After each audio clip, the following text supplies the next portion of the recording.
This is a quick video to show you how to do a very simple landscape, step by step.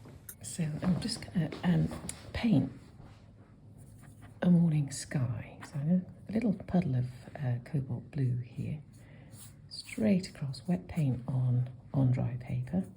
Touch of ultramarine as well, just to darken the very top section. Trying to keep things moving. I want to pop a little suggestion of pink in, so this is a little bit of crimson there coming in across the sky, but keeping moving down towards the horizon. I quite like the way the blue and the pink are mixing to make that sort of purple.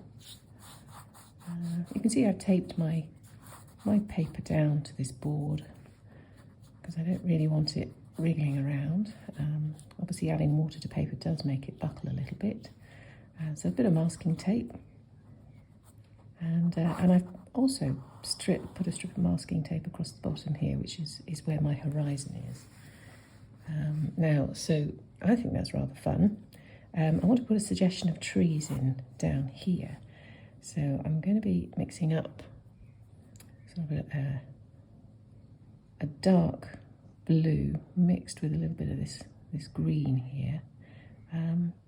Because these trees are going to be in the distance. Now it's just literally a suggestion of them dropped in to the paint here. Maybe a little bit darker colour, I think, perhaps. Just along the skyline there. Of course, this is wet paint going into wet paint, so you're never quite sure how it's going to behave. I quite like that there. Here we go. Darkest on the horizon. You get a little bit of a sort of spread into the paint that I've already popped on. Now this side is drier than that one, so I'm getting a lot less spread, which will give the impression actually that these trees on this side are a lot closer to us than those on that side, I think, because you're going to be able to see more detail. There we go. Lovely. I'm not going to take them straight right the way across. And again, a little bit darker paint in here.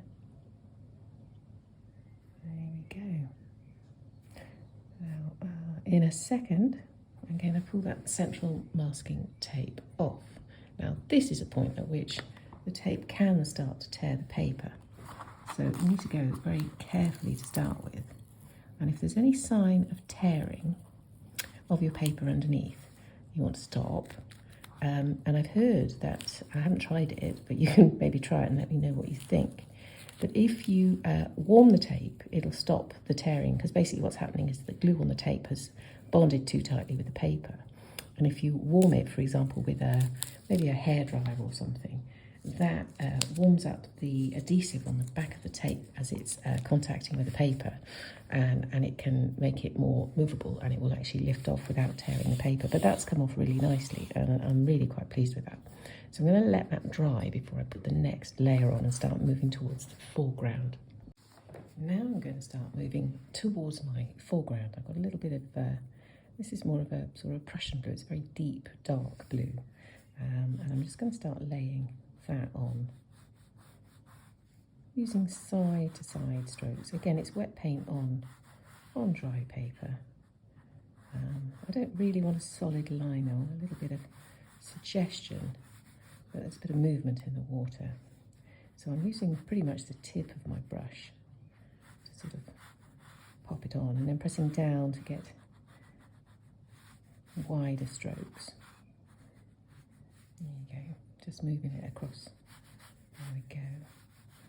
So I'm not using quite such a wet brush. I'm going to leave this section free because I'm going to put something in the foreground. But these just loose suggestions of sort of moving water coming across there. I might pop a hint of a couple of other blues in there, because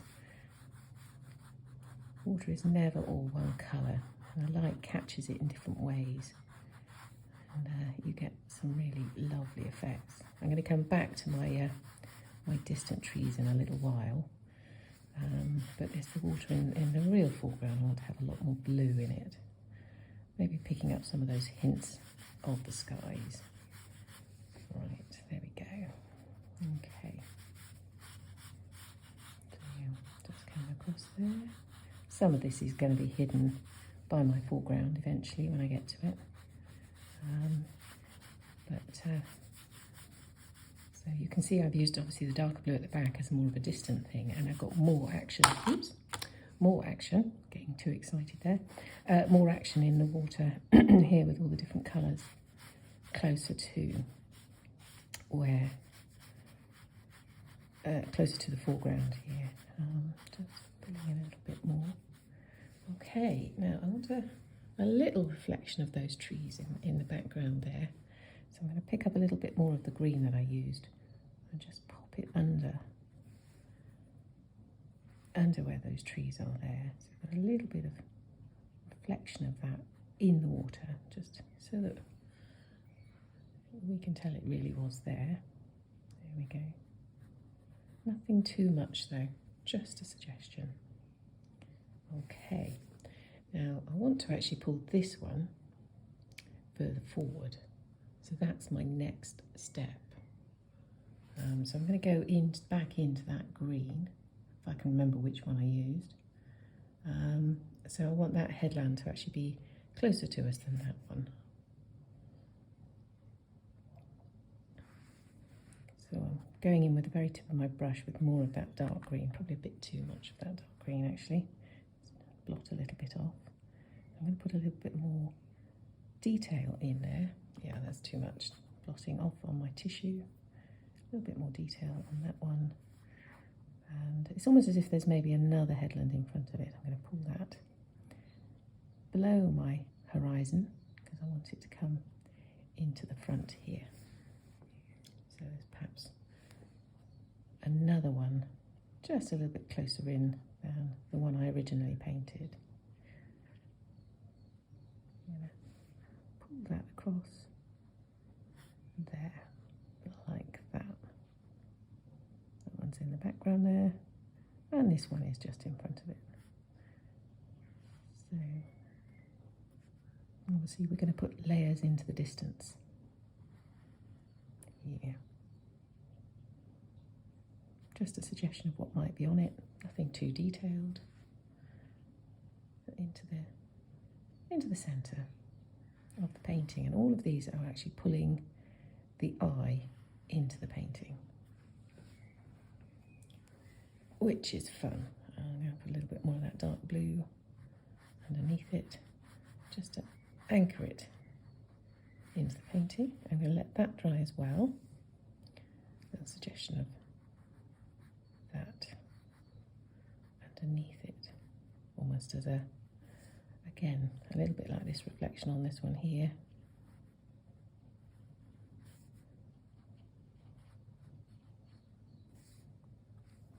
Reflecting in the water.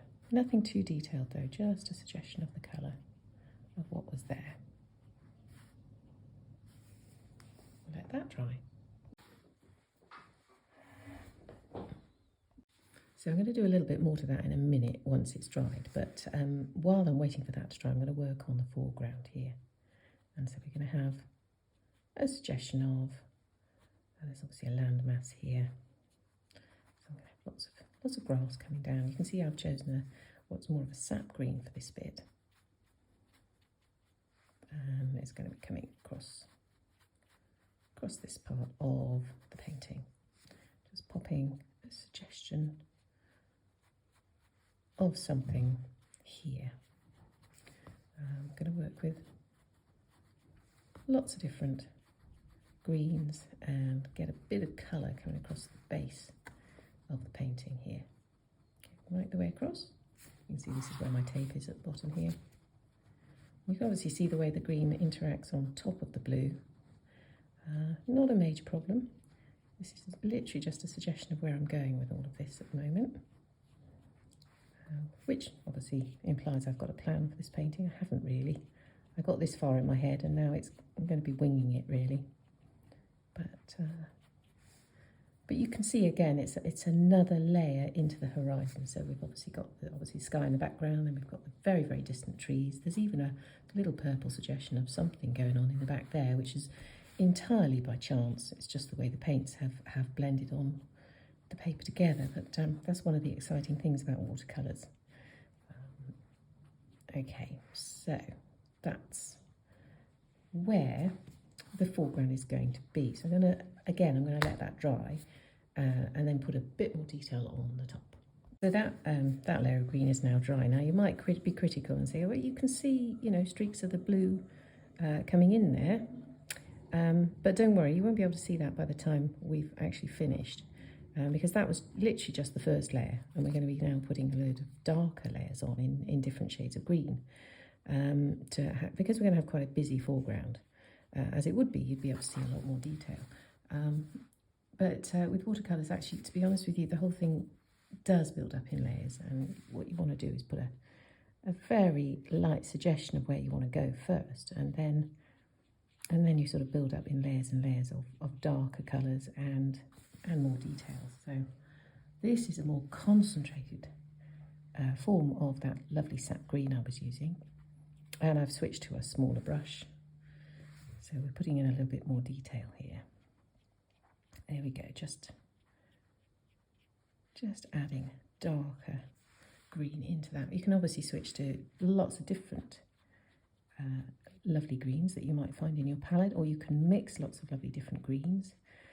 Some of the sorts of colours you can mix together to make green, obviously blue and yellow, but you can also use yellow ochre, which will give you a lovely sort of olivey green, in with your blues. And it depends which blue you start with, of course. If you're using primary blue, you will get a different blue than if you are different green than if you use, for example, an ultramarine. Or even a cobalt or a turquoise. I'm just putting different layers in, and if in the end you can still see your blue, if there's enough detail in your painting in this section, it really won't matter, because it's more of a suggestion again of what's in the background. I think the danger, of course, when you're painting is if you get overly critical. The important thing is that you're actually enjoying what you're doing. So you can see there's a lot more busyness going on with that. And we're going to slowly build this up. I'm going to start adding maybe a few flowers. Simple enough. A little bit of that lovely crimson that we used in the sky. I'm going to pick up a lot of that colour now and drop it in. Nothing too detailed, just a vague suggestion of what might be there. There we go. This is quite fun at this point, because you can let your imagination run wild, put all sorts of colours in, because you're allowed to put lots of lovely detail in this foreground.